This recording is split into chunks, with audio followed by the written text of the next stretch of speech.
Hi guys, in this video I will tackle about the religious philosophy of Dr. Rosa Rizal. Based on the letters Dr.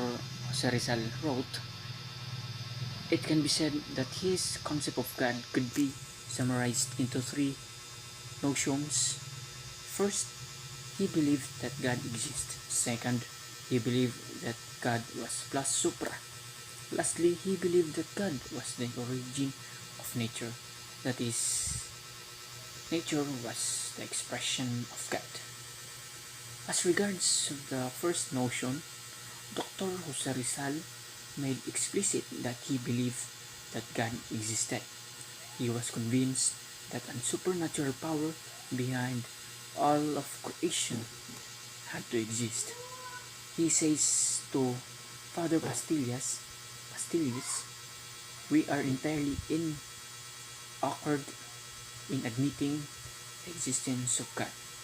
How can I doubt it when I am convinced of my own existence? Who recognizes the effects recognizes the cause.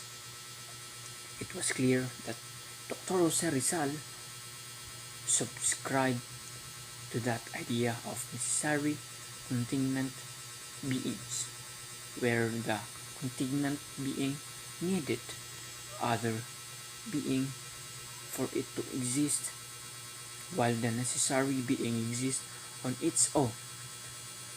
As such, the necessary being becomes the origin of contingent beings.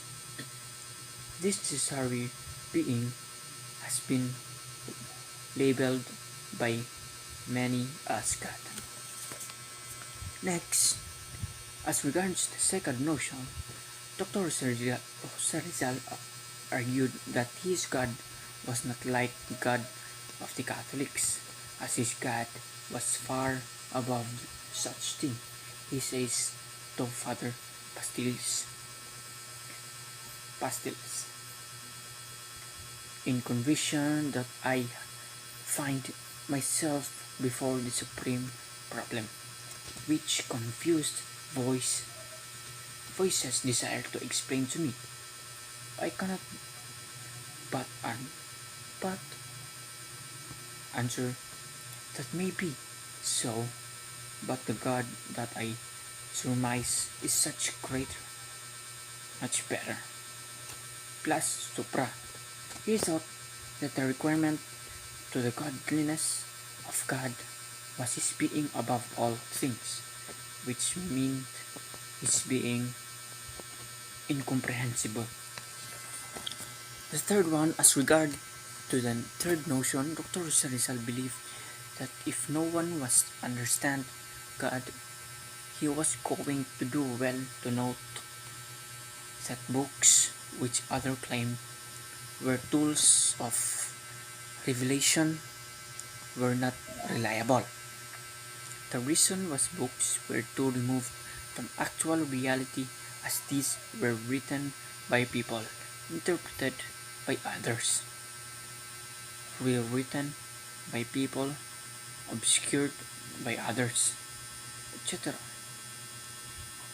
The best way to have an idea of God was through connecting with Him personally, directly and physically through His extensions. These extensions were nature. And that's the Dr. Rizal religious philosophy.